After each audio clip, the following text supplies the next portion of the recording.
It's been so cold lately, I figured we needed a book from a different season. So today we've got another book by Jim LaMarche. Let's read. Pond, written and illustrated by Jim LaMarche. Jim grew up in the little Wisconsin town of Kewaskum, the soul of which was the Milwaukee River. He says, in the summer we rafted on it and swam in it. In the winter we skated on it, sometimes traveling miles upriver. Jim spent a lot of time outside, swimming and fishing and skating and skiing and hiking and biking and camping and tramping through the woods. And every summer he would get to spend time at his grandparents' cabin on a lake in northern Wisconsin. Jim is the father of 3 sons, now all grown up, and he and his wife live in Santa Clara, California.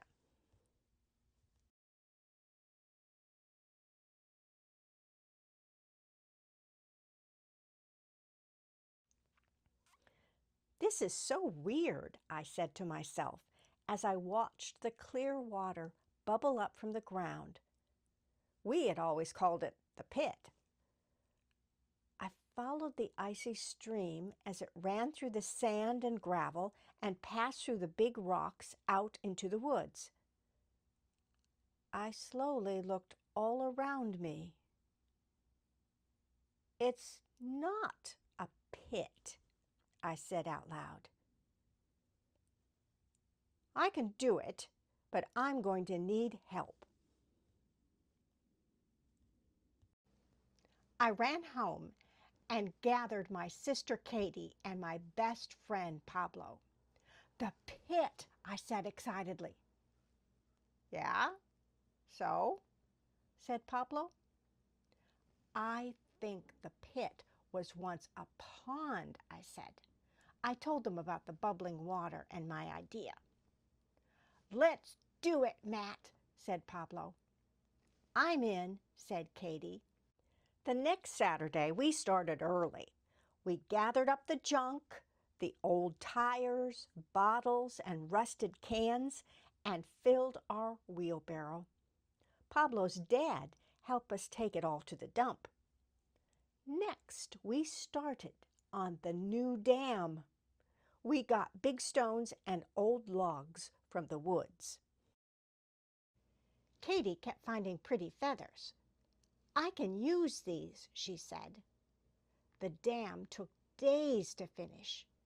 One morning as we worked, Pablo yelled, "You've got to see this!" It was half buried in the sand, said Pablo. It's beautiful, Katie said as she washed the dirt away. We all took turns holding and studying the heart stone. Do you think somebody made this? I asked. The pond filled slowly as the warm spring days passed.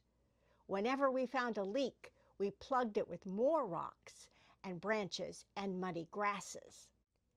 As we waited, Pablo practiced his music and Katie read to us about the new birds and bugs we were seeing arrive at the pond. I think the heart stone is made of quartz, she said one day. Blue quartz. As summer arrived, so did the bugs and the rainstorms. There were good bugs like the dragonflies and honeybees, and horrible bugs like the mosquitoes and nasty horseflies that bit hard and left itchy welts.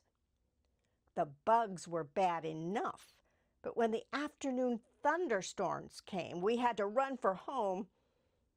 Pablo loved the big storms. All right, let's get to work, said Dad. The day before, we had dragged the old wooden boat into the pond. It had started leaking immediately. At dinner, we had told Dad about the boat. I can't believe it's still there, he had said quietly. Let's see what we can do in the morning. As Dad patched and puttied the holes and cracks, Pablo sanded out the slivers, and I nailed down all the loose boards. Katie painted a dragonfly on the bow. We'll call it the Dragonfly, she said. The dragonfly floats, Pablo proclaimed as we pulled the boat into the pond. The water was cool and crystal clear and shallow enough to walk around the entire pond. We all took our turn pulling the boat. Those are barn swallows, said Katie. They eat mosquitoes. Well, then, I love barn swallows, said Pablo. Summer went by too quickly. The last week before school started, our dad noticed we were moping around. You need a summer celebration, he said. I haven't used this gear in years, Dad said, as he got the tent and sleeping bags out of the garage. At the pond, we ate hot dogs and drank cocoa and sang corny camp songs, and Katie did what she called her dragonfly dance. We stayed up long past dark and watched millions of stars come out. It was late fall when we started hearing the geese. In other years, they had always flown in high V's above us. But now, in the late afternoon, hundreds of them would fly down and rest on our pond. Pablo called it the Goose Hotel. The geese seemed nervous with us in the boat, but Pablo sang and played his songs softly, and the geese calmed and swam up close to us. They're hungry, I said. Let's get some bread. My book says they should only eat the food they find in the wild, said Miss Know-it-all Katie. It was almost January before the pond froze solid enough to skate on. On some Saturdays, we would have skating parties with all our friends. Pablo's mom would bring us big pots of hot chili and cocoa, and we would skate all day until the sunset. The ice on the pond finally melted, and after a long winter of heavy coats and boots, it felt good to run in the warm spring air. To the top of the mountain, Pablo yelled as he ran ahead of us up the little hill. At the top, Pablo reached in his pocket and took out the heartstone. Look at the pond, he said in a whisper as he handed me the stone. How come we didn't see it before? Asked Katie. We were just too close, I said. It belongs in the pond. We should put it back, said Pablo. What? That's crazy, I said. Pablo's right. The heart belongs back in the pond, said Katie quietly. By the time we climbed back down, they had convinced me too. Yeah, I guess so, I mumbled. Pablo, you found it. You should do it, said Katie. We took turns holding the heart one more time. Then Pablo skipped the stone back into the center of the pond. One skip for each of us, he said. Something odd happened later that afternoon. As we sat on the bank and made our summer plans, some of the animals and birds we had seen the past year gathered around us.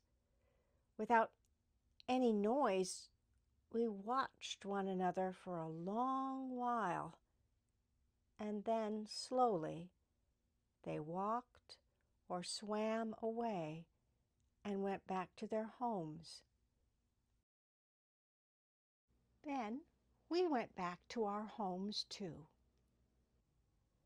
The end. Wow, this book was magical, wasn't it? Did you figure out exactly what the kids saw when they were up on top of the hill, holding up the heartstone and looking at the pond? Well, if not, go back and look at the pictures of the pond. What do you see? Coincidence or not? In any case, another thing that struck me was how these kids were doing exactly what God created people to do. Remember, when we read Genesis chapter 2 in Sunday school, it said, the Lord God took the man and put him in the Garden of Eden to work it and take care of it. And those kids were caring for the earth and the animals and the birds. And it was good, wasn't it?